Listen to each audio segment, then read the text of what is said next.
Hello, everybody. As you can see, I'm in my running outfit. I'm going to go running pretty soon, but I wanted to shoot a quick video before I did that. First of all, my name is Makara, and that's my spiritual name. And if you are a subscriber, welcome back. If you are not a subscriber, please subscribe and hit the like button and notification button so that you can stay in touch with me as I expand my YouTube channel. So today's topic is what is in a spiritual name and how do I get one. That's the topic for today. And I'm reading an article that I read, that I wrote in 2017. But before I go any further, I wanted to make some announcements. One announcement is if you find it in your heart to be kind today, then I'm going to put this person's name and email in the description box below. There's a guy named James Martin, and he's a cancer patient, and he's having a very hard time financially. And he sells chocolate and custom-made coasters, which I ordered. I found out about him through Chrissy at Philosophy Banking, who I subscribe to, and you should too. She has a lot of information. I'll put her YouTube video channel below, and I'll also put John's email below. And one more thing, I just found out something amazing. As you know, I bought a brand new car last month, and I have been looking for interior and exterior cleaning material, and I discovered something that I think is going to blow your socks off. So these are cleaning products from Chemical Guides, chemicalguide.com. I'll put the link below. Okay, so what's in its spiritual name and how do I get one? You may or may not know that back in 2017, after the dolphin retreat, the dolphins followed me everywhere. Everywhere on the mainland and Hawaii. And they would show up in unexpected places, like a supermarket. There was this huge inflatable dolphin smiling at me. If you go to the article, you'll see what I'm talking about. I'll put the link down below. And they were calling me. There was no doubt about it. And so not long after I came back to the mainland, my new spiritual name, Makara, Makara, was birthed, okay? Now, basically what that means is I am half dolphin and half extraterrestrial, okay? Since then, I've wholeheartedly adopted that name. And only one person called me that name because of my association with the dolphins. I don't use it that much anymore, but going forward, I will be, because now I'm going to be doing dolphin retreat going forward. And so more people will be addressing me by that name. Now, I've wholeheartedly adopted the name, and I incorporate it in everything that I do, from my dolphin retreat to my email to my YouTube channel and all that. Now, interestingly enough, the name Makara is everywhere.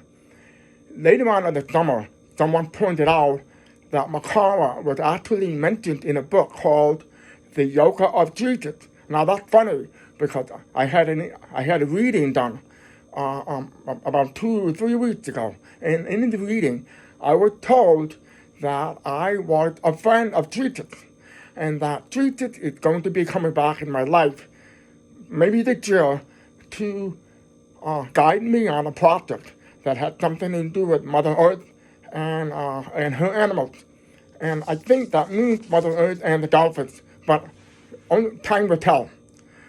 So that name, Makara, showed up in that book, The Yoga of Jesus. And just back then, I received an email from someone I hadn't seen in a really, really, really long time.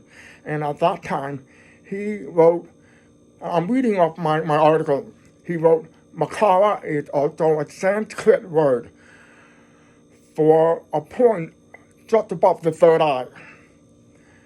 So when I can't pronounce this word, but I'm going to spell it, Kundalini, Kundalini, I can't pronounce it. When it pierces the last cap and reaches Makara, it becomes stable and no longer drifts up and down. And it's also likely to turn the light on by opening the third eye. And from there, awakening is a short distance to Bindu and the crown. For some people like myself, Makara is a very distinctive experience. All right? So now, what's so significant about his comment is that I've been concentrating on my opening my eye. Well, I did back then. So is that a coincidence? I think not.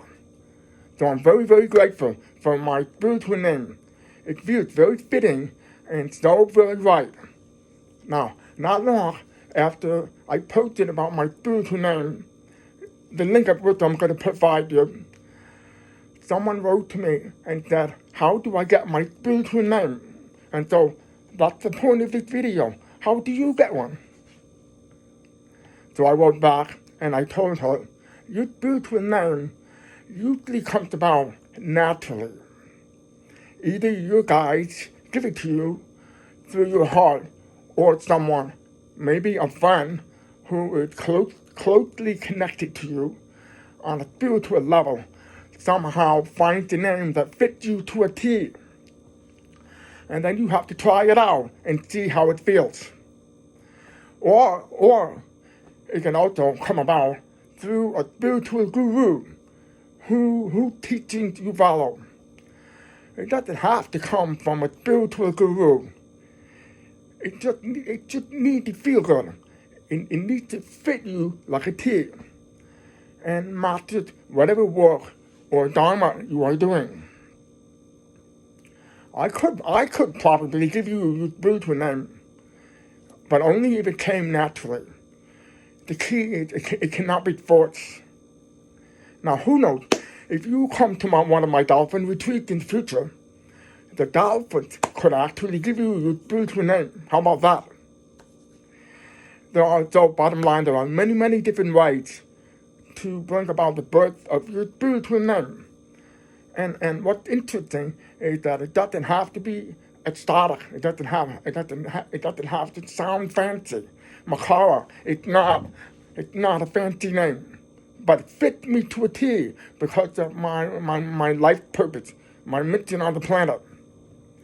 So there's a woman that I met at a retreat center in Oregon where I lived and worked for 5 years, whose spiritual name is just Miriam. That's her spiritual name. It was given to her by her spiritual guru, who she was taking care of. She was his nurse, and he gave her the spiritual name Miriam. Very plain, not at all fancy. So, isn't that interesting? Her real name is actually Bethel, by the way. Bethel, Bethel. So, my suggestion is that you make an intention to receive a spiritual name and allow it to happen, allow it to come to you. And so that's all I have for today. I'm so happy that I was able to do it in less than 10 minutes. 10 minutes. And I kept on track. But I will say one more thing. I have one of my subscribers wanted to know what it meant to be a dolphin ambassador. And that's nothing more than just being called to be a guide for the dolphins and for the dolphins to work with me in my work. It's nothing more than I've been called by the dolphins to bring people to them so that they can have a powerful awakening and find out who they truly are. And what's more, they even might get their spiritual name. So if you've liked this video, please like it. If you're not a subscriber, please subscribe And also hit the notification button so then you know when I'm going to be, when I'm done with the video. And don't forget to check out the email of that guy who is struggling financially, and he makes fantastic chocolate and custom-made coaches. Okay? So with that in mind, I love you all very much, and I'll see you on the next video.